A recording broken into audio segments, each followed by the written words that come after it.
Right, hello everyone, and this is my first guide at just about anything. So recently, I've been seeing a lot of discussion about clan battles in World of Warships, and players feeling that they are disincentivized from playing because they don't think they know enough about organization, ships, tactics, the whole breadth of the mode. So I figured it might be good to use some of my experience to provide a sort of basic 101 style guide to clan battles. So here we go. So, my name's Killabin, I'm a World of Warships CC, Deputy Commander for Throw, and competitive caller for at least 5 years.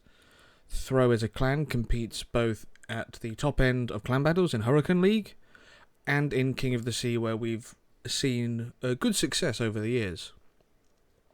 So hopefully that gives me enough of a basis and grounding to be able to pass on some experience. So I guess we'll start at the very beginning. Why should you play the mode? Fundamentally, if you win at least, it's the most profitable mode in the game, thanks to its very high stock base XP earnings. Throw on some boosters and you can earn a lot of your resources very quickly. Plus it's also a very good way of earning steel, which is the game's competitive resource. So, the team. Clan battle teams are made up of two sorts of players, full clan members and mercenaries. A full clan member is exactly what it is, a member of a clan. Though to create a clan battles division, one of those players needs to be at least of the rank of recruiter within the clan, which can be done, as I will now demonstrate, by going into your clan's roster, simply right-clicking on a player's name, modifying their position, and then you can set them as recruiter. So once you've got a recruiter available who can make the division, you can start forming it. Most seasons tend to revolve around 7 players a team, so if you have 7 clan members able and willing to play, fantastic. You can start right there. If you don't have 7 players available, you can also use what are called mercenaries, which are simply players from other clans or not in a clan to fill out the roster. And there are various places to promote oneself as a mercenary if you are not playing in your clan's team. The best place is probably the World of Warships official Discord, since clans of all skill levels look there if they need members. Other Discords, King of the Sea in particular, does so, but that's more for the higher end players. Being King of the Sea is the top end of WoW's competitive. Another useful thing to do is, as a clan, is using the mercenary system as a tryout system for potential recruits, before having to go through the whole 3 day delay, of someone leaving a clan to join your clan. You can just try them out using the mercenary system. If you're promoting yourself as a mercenary and you're not getting a lot of traction back because you're a new player or you don't have a lot of experience, don't feel disheartened. Obviously you've got to see it from the side of the clan who's looking for mercenaries. Obviously they want to win, so they want to take the best people that they can. But keep at it and don't get disheartened. Everyone had to start somewhere. So you've got the division set up. 7 people, everyone's picked their ships. So we'll go on to, you're in the match, how do you talk to each other? Because that's vital. So first things first, assign the team a caller. What a caller is in World of Warships is a team leader. In general terms, they tell you where to go, who to shoot, what to do, and on occasion, when to die. So give your players an opportunity to try out calling, see if they like it. Not everyone is any good at it. Whoever may be very good at it might not be the most obvious candidate. Might not be your team's best player. Part of the reason I started out as a caller was because my accent sounds confident, whatever that may mean. So they're the one who coordinates the team. Ideally, from my own personal experience, that will be done as a battleship player. Long reload and such gives you plenty of time to have a look around. But players have been known to call from the other classes to varying degrees of success. Your preference may vary. So once you're actually in battle and you've got your caller, ideally you want voice comms, so everyone can talk and listen. But so long as you can just listen and respond in text chat or using the quick commands, that's fine. A lot of clans do very well with members who basically just never talk. So long as they can listen and understand and respond, you'll be fine. But if you do have voice comms, push to talk or good noise cancellation. Your team doesn't need to hear the muffled echo of whatever TV's on in the background. That's distracting, and in some cases it can be rude. And if it's really bad, a team might just ban that player from playing until they fix it. So it's common courtesy, really. And when you're in game, try and keep chat on topic. A bit of banter here and there at the start, or when a match is clearly decided, that's fine. But when you're actually playing the match and fighting the enemy, try and keep it on topic.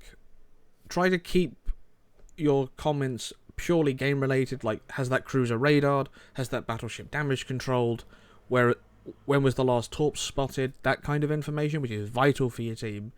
And try and keep the complaints about bad volley RNG or poor dispersion or bad fire chance complaints, try and keep those to a minimum. We all get them, but we don't need to hear about yours, is the key part of this. And regardless of how well the match goes or whatever, win or lose, if someone makes a mistake, don't dwell on it, don't berate them for it. Ask them why they did it, understand the thought process, try to advise if you can, and make it a learning experience rather than just an excuse to beat someone with a stick. Because if a clan gets like that, players who are on the receiving end of that tend to then jump on to the next person who makes a mistake, and it perpetuates an unpleasant and toxic atmosphere, and that can either kill a team for a night or kill a clan completely. So you want to make sure to avoid that. There will be moments when things get hectic and words are said, but overall, try to be diplomatic, try to be reasonable, and try to be fair.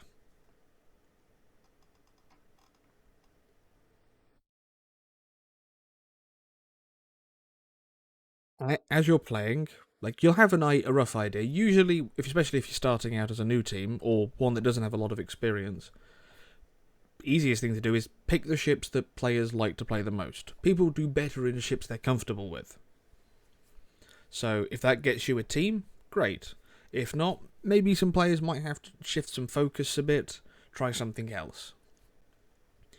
But if you have a lineup of 7 ships, and you're doing alright, you're winning a decent number of games, and then you hit a bad losing streak, don't immediately feel compelled to completely change your build. It might just be some bad luck, some bad runs, it happens to everyone. But don't feel compelled to constantly change your build at every opportunity. You need to build some consistency into your team, both in the ships that people are playing and the players themselves. Once you've got a good core of a team, that's how clans grow well and remain stable. So the key thing is consistency. And with that consistency comes experience, and comes success. And with success, reward it, encourage it. Everyone likes winning. People who are winning and feel that they're being well treated are more likely to respond to unusual suggestions and constructive criticism.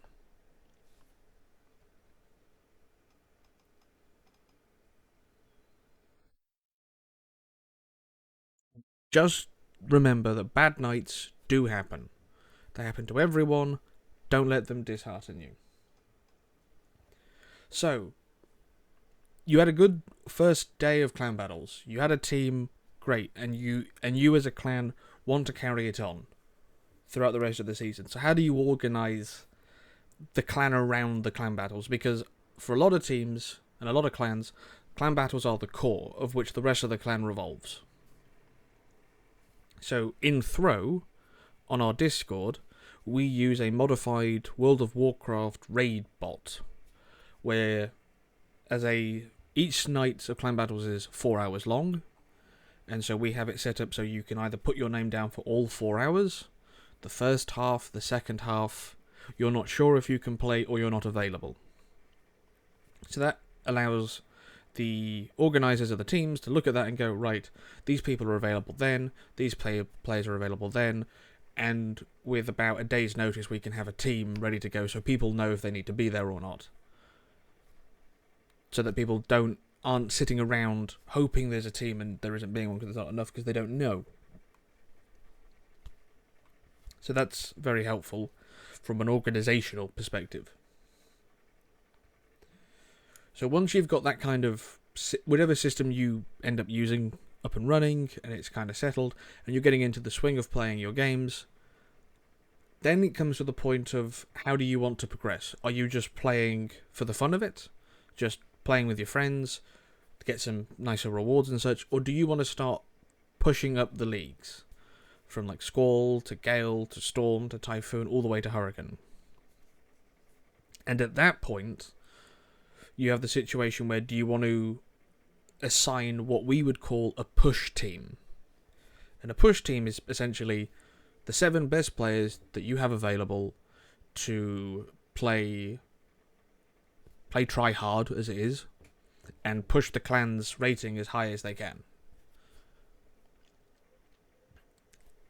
And if you're a clan that's starting to get into that phase of the mode, then there may be some problems at times with players who think they're not being well enough appreciated, or they feel that they've been marked down for whatever reason. So at that point, if you want to try that, a good diplomat is useful in the clan to try and soothe some egos and such, because these situations will happen eventually.